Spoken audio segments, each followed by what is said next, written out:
Ya gamers, Oppo Find N3, iQOO 12, dan Vivo X100 Pro. Itu adalah 3 smartphone terakhir keluaran BBK Group yang kami berdua udah coba.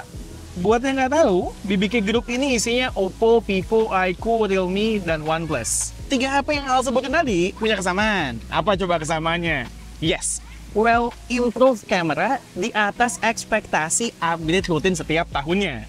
Iya, lompatannya tuh berasa banget coy. Kamera Find N3 itu kan kalian udah tahu juga ya, udah bisa bersaing dengan handphone form factor candy bar lain yang secara historis jualan utamanya padahal kamera.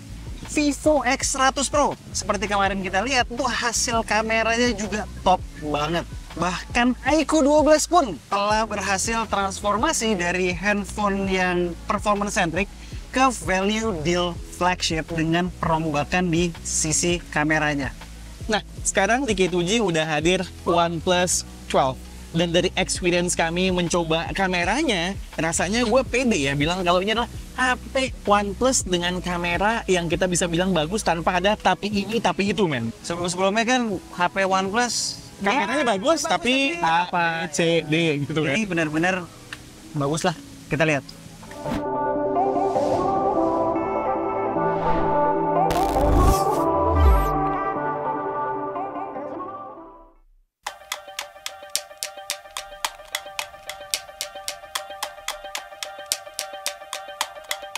Sebelum ngomongin kamera, ada baiknya kita lihat dulu smartphone-nya sendiri seperti apa. Dari segi dimensi, OnePlus 12 adalah OnePlus 11 yang digedein dari segala sisi. Lebih tinggi, lebih lebar, punya kamera island yang lebih besar pula. Bahasa desainnya masih sama. No complaints ya dari gue. Depan belakang kaca, metal frame, overall premium look and feel. Layar depannya yang curve ini udah diproteksi sama Gorilla Glass Victus 2 juga. Dan gak lupa udah punya rating IP walaupun masih rating IP65. Nah, ngomong-ngomong soal layar, ini bagus banget ya. LTPO AMOLED beresolusi QHD+ 1440p dengan refresh rate 120Hz. Tapi yang spesial itu adalah peak brightness-nya yang 4500 nits. Goks cuy. Nih, perbandingan ketika playing content HDR dengan Pixel 8 Pro. Berasa kan? Kritik gue soal layar paling ada di palm projection-nya. Jadi ketika kita ngetik tuh huruf-huruf yang paling ujung kiri sama paling ujung kanan suka nggak kepencet. Terus itu easily fix via software update. Ya itu kan gara-gara layarnya masih curve, man. Kan tren untuk tahun ini dan tahun depan, ya kan itu layar flagship udah mulai flat lagi kayak Pixel 8 Pro, S24 Ultra juga leak-nya seperti itu gitu loh. Ya, Soal jerawat, menggunakan Snapdragon 8 Gen 3, RAM-nya 12 sampai dengan 24 GB, storage-nya 256 GB sampai dengan 1 TB, UFS 4. Nah, soal gaming gimana, men? nah gamingnya itu simpelnya kenceng dan cukup stabil lah.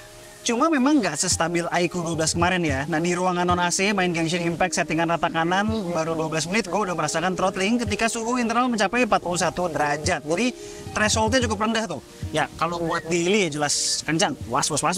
Bukan satu-satu men. Beda. Jangan. Bukan, kalau satu-satu itu balik udah masuk politik soalnya nggak boleh. Secara battery life sih konsisten men dengan beberapa heat Gen 3 lain yang udah gue coba. Jadi kalau ada gamingnya itu bakal lebih boros daripada heat Gen 2. Gue dapat 7 jam screen on time dalam total uptime sehari full. Which itu men artinya about the same sama HP heat Gen 2 yang baterainya 5000 mAh. Ini 5400. Berarti untuk mengkompensatnya harus nambah 400 mAh tadi ya? Iya.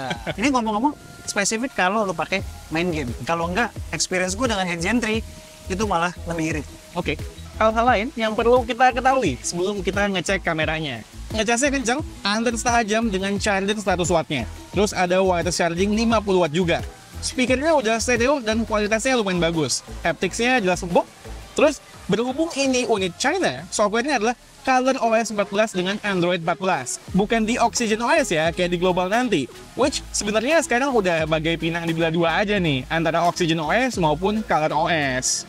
Alright, sekarang kita masuk ke bagian yang paling seru yaitu kamera.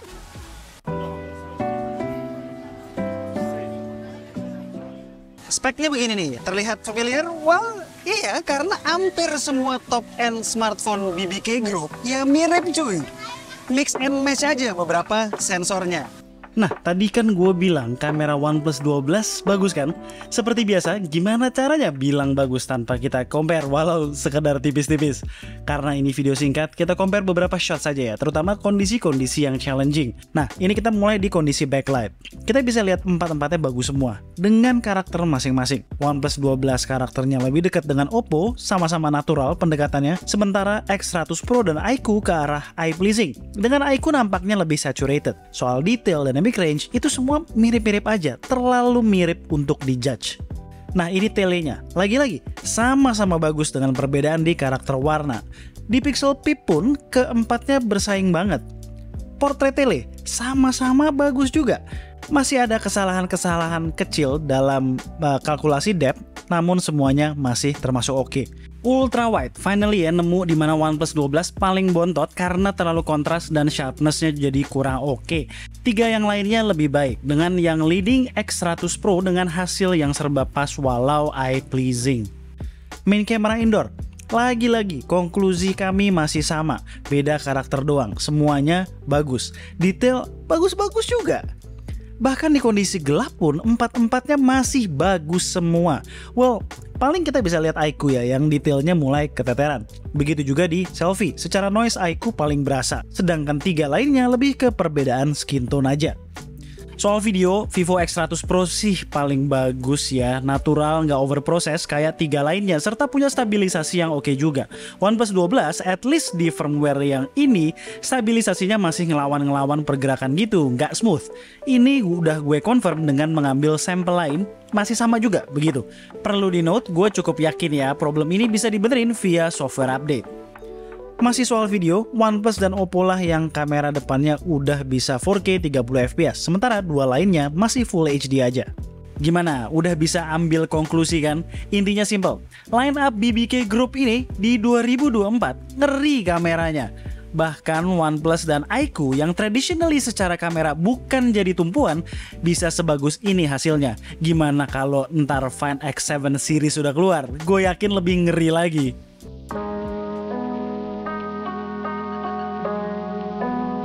Alright, itu adalah OnePlus 12. Udah setuju ya? 2024 ini gue melihat BBK Group memang bakalan Benar ya? Iya, terutama di ranah flagship, ya kan? Dan ini sekedar bocoran. Bocoran atau analisa nih? Analisa aja deh biar aman ya. Analisa biar aman. Ini analisa gue, tebak-tebakan, ya kan? Tahun depan tuh yang resmi, including yang udah keluar ya, si iQOO 12 ini.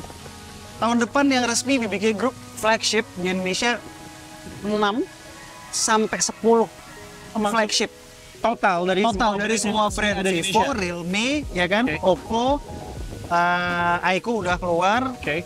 OnePlus sayangnya belum terdengar. Ya. Apakah akan beneran comeback atau enggak, belum terdengar.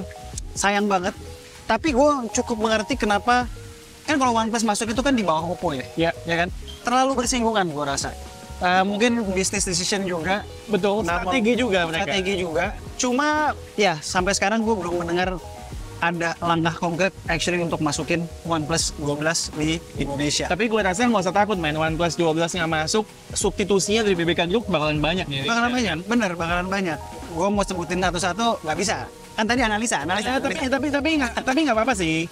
Mungkin kalau gue boleh ngasih bocoran kan kemarin Vivo di year end gatheringnya mereka udah kasih bocoran atau hint bahwa X100 bakalan mereka boyong dari Indonesia. Dan gue yakin Gadgeters juga tahu karena TKD-nya udah ada. Iya, iya. X100 dan X100 Pro, Betul. dua-duanya udah ada. Tinggal Oppo, feeling gue kuat. Yang pasti kalau ini analisa kita ya, foldable-nya aneh kalau dia tidak Berikan sequelnya ya. sequelnya, penerusnya yang aneh. Sequelnya ada dua dong. Pasti ada dua, flip dan full, Iya. ya kan? All in all, balik lagi ke OnePlus 12, semakin flagship gue lihat, terutama dengan fokusnya di kamera juga semakin kuat, dengan sensor-sensor terkini, dengan hardware yang bagus, jeroan yang mumpuni, benar-benar makin flagship ke sini-sini. Belinya di mana? Iya, lupa gue. OnePlus kan nggak masuk nih, kayaknya nih ke Indonesia nggak masuk lagi nih, belum tahu nih. Emang fans berat OnePlus dan harus punya OnePlus, tentu belinya di Gondry Store. Mereka masukinnya secara resmi, bayar pajak, jadi emailnya sinyalnya aman. Alright, dan itu kalau emang mau nunggu versi globalnya juga nanti dia jual. Oke, Gitu. one stop solution lah pokoknya Gondra Store. Dan jangan lupa men, kalau pengen jual HP bekas tentu aja teman kita juga. Ya, teman ponsel. Ponsel. Linknya juga udah gue taruh di bawah. Siap. Alright, gitu aja. Sekian aja video dari kami berdua kali ini. Gue Alisa. Gue Satish and this is K2G. Tunggu racun-racun kami berikutnya. Bye guys. Ciao.